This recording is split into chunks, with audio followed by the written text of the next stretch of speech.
Bismillahirrahmanirrahim. Ma asabaka min hasanatin famin Allah wa ma asabaka min sayyi'atin famin nafsika.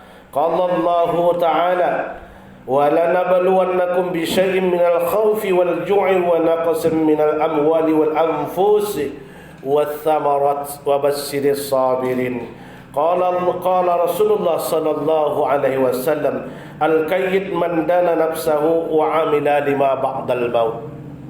Sadaqallahul azim wa sadaqa rasuluhun nabiyil karim wa nahnu ala zalika minas syahidina was-sakirina walhamdulillahi rabbil alamin.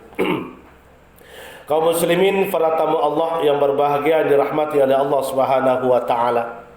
Dalam kesempatan ini tiada kata yang pantas kita ucapkan kepada Allah selain daripada kelima puji dan syukur kepada Allah atas limpahan rahmat dan nikmatnya kepada kita semua. Alhamdulillah, pada siang ini, pada saat ini, di samping kita sibuk melaksanakan segala aktivitas kita bermacam bentuk, kita dipilih oleh Allah Subhanahu wa taala untuk meluangkan waktu untuk meninggalkan aktivitas kita sejenak dalam rangka yaitu menyahut panggilan Allah.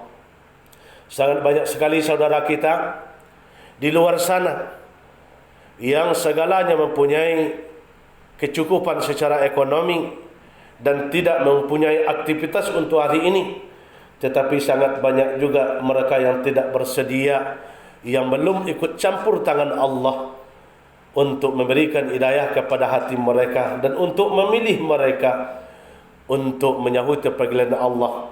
Jadi pada hari ini sangat berterima kasihlah kita kepada Allah Subhanahu wa taala.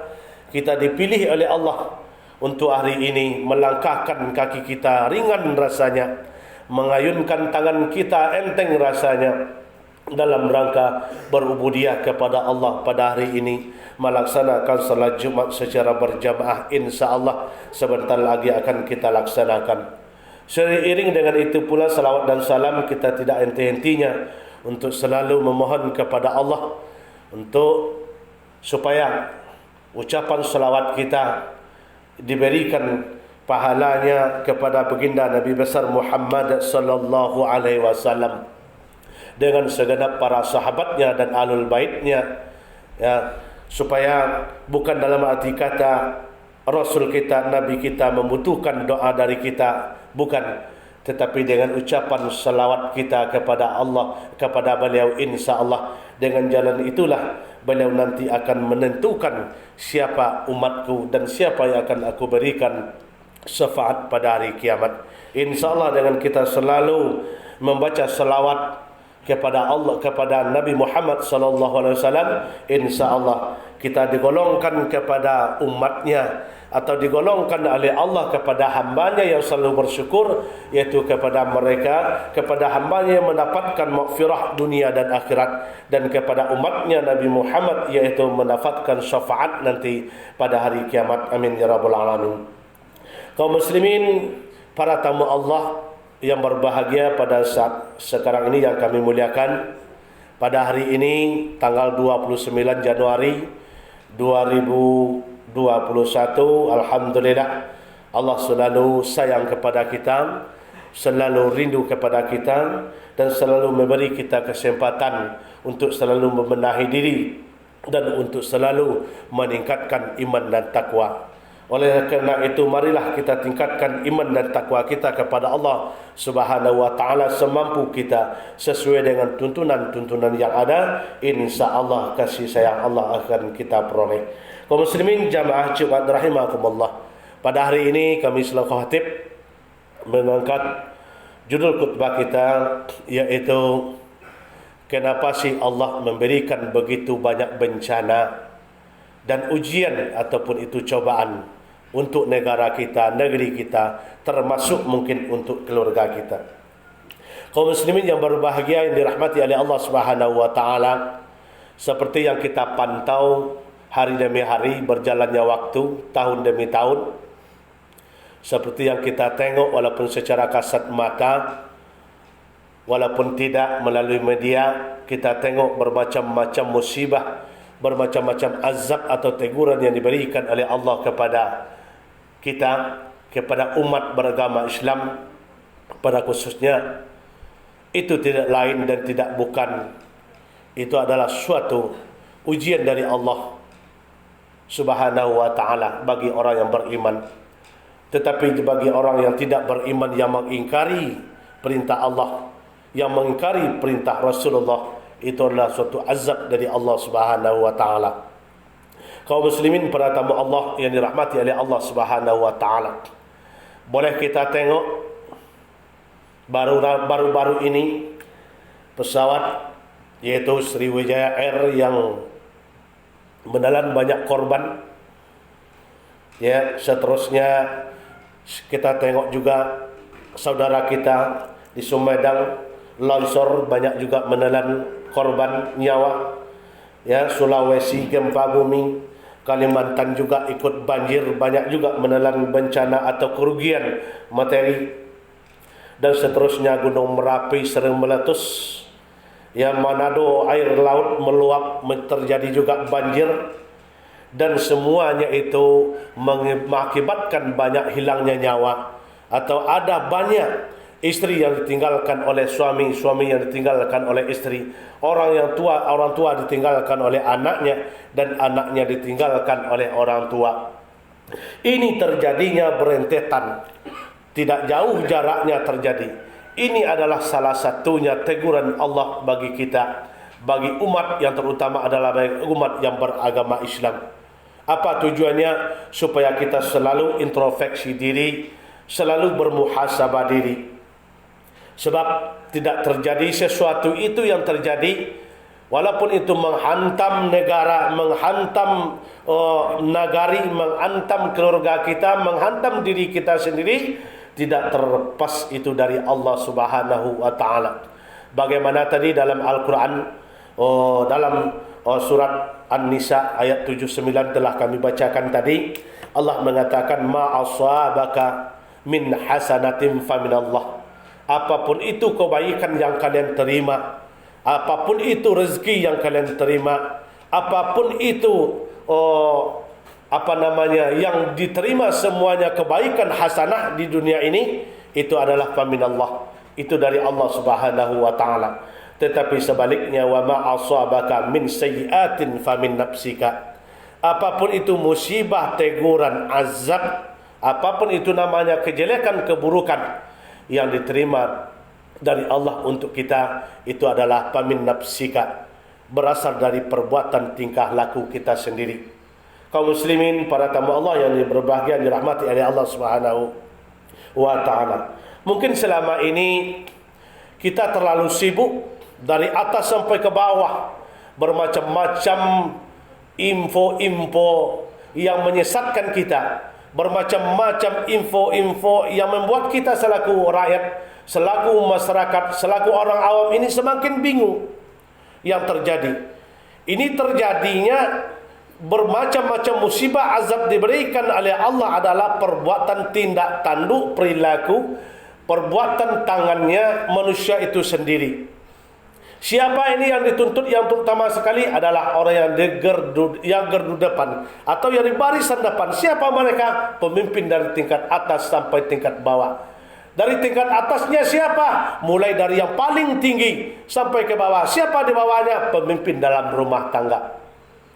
Apabila pemimpin ini menerapkan yaitu sistem egoisme, egonya terlalu tinggi, ingin menang sendiri dalam suatu meletakkan keputusan, dalam suatu menjalankan kehidupan atau roda pemerintahan, maka tanggunglah kata Allah, ya, tanggunglah kehancuran akan terjadi. Coba kita tengok sekarang, ya, bermacam-macam yang terjadi di negara kita. Ya, ada yang namanya vaksin belum disuntik, vaksin belum meninggal. Semakin ada vaksin di Indonesia, semakin banyak korban nyawa. Ya, jadi membuat kita bingung sebagai rakyat biasa, sebagai orang awam semakin bingung. Ada apa sih? Ada apa sebenarnya? Kok macam ini kejadiannya? Kalau kita tidak larikan kepada iman kepada Allah, membuat kita jadinya stres. Ini apa? Karena sesuatu yang terjadi ini adalah itu kehendak Allah, disebabkan oleh perbuatan manusia itu sendiri. Tingkat egonya semakin tinggi, tingkat sombong keangkuhannya semakin tinggi, tingkat tidak peduliannya semakin tinggi, tingkat kebohongannya semakin tinggi. Selalu membohongi rakyat, selalu membohongi masyarakat, dan selalu membujuk-bujuk rayu dengan ucapan manisnya, tetapi satu pun tidak ada bukti. Maka Allah kirim azab, tetapi bukan pelaku itu sendiri yang dikenakan oleh Allah, tetapi seluruhnya ada di kawasan itu ya kena azab dari Allah Subhanahu wa taala. Inilah perbuatan manusia di akhir zaman ini. Ya, sering kita tengok sekarang ini seperti yang kami bilang, khatib bilang tadi. Ya, sebelum disuntik dengan vaksin enggak apa-apa dia. Setelah disuntik mati. Memang mati ini hukum Allah, tetapi sebabnya adalah, jadi mana yang akan kita patuhi perintah ini? Maka itulah semakin bingungnya manusia, semakin bingungnya rakyat, maka Allah memberikan teguran kepada orang yang berbuat semacam ini, tetapi hari demi hari tidak mau sadar. Semakin banyak kebohongan yang terjadi, ya, demi melancarkan ekonomi, demi melancarkan visi dan misinya, demi meraih keuntungan pribadi, tidak peduli mengorbankan orang lain, tidak peduli mengorbankan orang banyak. Boleh kita ketahui, bisa kita ketahui dan bisa kita tengok, selama ini mungkin kita terlalu sibuk, terlalu fokus dengan memikirkan corona, COVID-19, apapun itu namanya. Kita selalu sibuk memikirkan, selalu takut mati dengan corona. Ya, dari atas sampai ke bawah berbagai macam langkah yang dibuat katanya, tetapi satu pun tidak ada efeknya. Terlalu sibuk sehingga kita kebanyakan dari dulu sudah hampir 1 tahun, karena saking takutnya dengan corona, ya, sehingga banyak tempat ibadah yang dijauhi, sampai secara pribadi takut melangkah ke masjid, takut ke sini, takut ke situ. Kenapa? Takutnya kepada corona. Ini apa? Karena ada pemberitaan dari atas sampai ke bawah yang selalu menakut-nakuti. Selalu menakut-nakuti, sehingga kita sebagai rakyat biasa, sebagai rakyat lemah, sehingga terlalu takut kepada corona. Kita menganggap dari atas sampai ke bawah, seakan-akan sekarang ini kita tengok kematian itu hanya satu-satu jalannya adalah dari corona. Padahal bukan. Kalau datang masanya, mati dimanapun tempatnya, bagaimanapun caranya, jikalau Allah berkehendak, tidak ada. Tidak ada hambat lintangnya, tidak ada satunya, tidak ada satu pun yang bisa mengantisipasinya. Secerdas apapun, sekaya apapun, sehebat apapun. Kaum muslimin, para tamu Allah yang dirahmati oleh Allah Subhanahu wa taala, kita terlalu patuh, ya, kepada protokol kesehatan, tetapi mengabaikan protokol keimanan. Kita terlalu sibuk untuk menyiapkan imun untuk tubuh kita, kesehatan kata kita, tetapi terlalu lalai untuk menyiapkan keimanan kepada Allah. Bahkan ada tekanan, jikalau tidak mau menuruti peraturan-peraturan yang menguntungi sepihak, yang menguntungi orang-orang yang telah level atas, diancamlah dengan hukuman ini, diancamlah dengan pidana ini, diancamlah dengan sanksi ini. Maka inilah semakin hari, semakin minggu, semakin tahun, kita sebagai rakyat biasa semakin galau, semakin bingung. Apa yang terjadi? Maka inilah kesempatan ini, ya, kita kembalilah kepada Al-Quran dan Sunnah Rasulullah SAW. Al-Quran tadi sudah mengekang kebaikan yang kita terima sampai hari ini, sampai saat ini. Walaupun itu kebaikan masalah kesehatan, ekonomi dan rezeki, kebaikan dalam rumah tangga, itu dari Allah Subhanahu wa taala. Jikalau itu keburukan, musibah, sakit, apapun itu namanya yang kita terima, itu perbuatan adalah hasil dari kita sendiri. Kita introspeksi diri, kita bermuhasabah diri. Kalau kurang keimanan kita selama ini, mari kita dekatkan diri kepada Allah Subhanahu wa taala. Ada sebuah ungkapan yang sangat menakjubkan bagi kami pribadi. Ungkapan itu mengatakan, vaksinlah dirimu dengan Al-Quran, karena Al-Quran itu adalah obat seluruh manusia. Wa nazzilu minal Qur'ani ma huwa syifa'u wa rahmatul lil mu'minin. Al-Quran itu diturunkan oleh Allah adalah obat bagi seluruh kaum muslimin. Ya, ini ungkapan ini. Vaksinlah dirimu dengan Al-Quran. Yang kedua ungkapannya adalah, maskerlah mulutmu dengan berzikir kepada Allah Subhanahu wa taala. Kenapa? Dalam Al-Quran juga dikatakan, selagi ada orang yang berzikir kepada Allah, mendekatkan diri kepada Allah, mengumandangkan asma Allah, mengumandangkan Al-Quranul Karim, kata Allah, aku tidak akan memberikan azab kepada mereka. Yang ketiga ungkapannya adalah, cucilah tanganmu dengan bersedekah dan wudu. Kenapa? Karena sedekah bisa menghindarkan bencana. Dalam sebuah riwayat juga dikatakan, orang yang bersedekah didoakan oleh malaikat. Allahumma, dalam sebuah apa dikatakan, kata Rasulullah sallallahu alaihi wasallam, Allahumma a'ti munfi'an khalaqa. Kata malaikat orang yang bersedekah, ya Allah ya Tuhan, tolonglah engkau berikan yang baik kepada orang yang telah bersedekah. Tetapi sebaliknya, Allahumma a'ti munsiqan talafa, dan berikanlah keburukan kepada orang yang enggan bersedekah. Jadi dalam ungkapan yang ini tadi, yang pertama ungkapannya ya adalah vaksin dirimu dengan Al-Quran, karena Al-Quran itu adalah obat. Yang kedua ungkapannya ya, maskerlah dirimu, mulutmu dengan berzikir kepada Allah, karena zikir itu adalah menolak bencana atau azab dari Allah Subhanahu wa taala. Yang ketiga, bersihkan, cucikan tanganmu dengan sedekah dan wudu, karena sedekah bisa menghindarkan salah satu pelakunya dari azab Allah dengan kemurkaan Allah. Yang keempat ungkapannya adalah, jauhkanlah, jagalah jarakmu dari maksiat dan kezaliman. Kenapa? Karena kezaliman, maksiat mengundang murkanya Allah Subhanahu wa taala.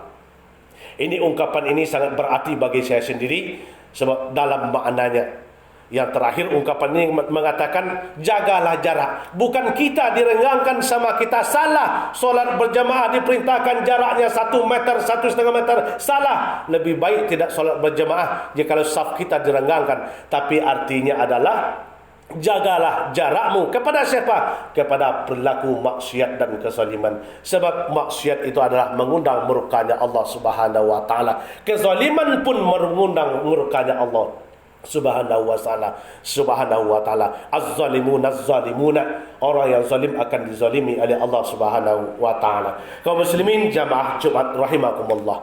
Oleh kerana itu, khutbah yang singkat ini, marilah kita ambil maknanya atau tujuannya atau kesimpulannya, ya. Dalam suasana yang semacam ini, suasana yang genting ini, berbagai macam info, berbagai macam informasi yang sampai kepada kita tentang musibah yang kita tengok, ya, dekatkan diri kepada Allah Subhanahu wa taala. Sampai kita dalam rumah tangga, jikalau pemimpin dalam rumah tangga egonya tinggi, ya, sering memasukkan barang haram ke rumahnya, barang yang tidak halal ke rumahnya, maka dalam rumah tangga akan berantakan. Begitu juga kalau pemimpin dalam rumah tangganya tidak beriman kepada Allah, selalu mengabaikan perintah Allah, mengabaikan sunnah Rasulullah sallallahu alaihi wasallam, maka rumah tangganya akan berantakan. Begitu sampai ke tingkat atasnya.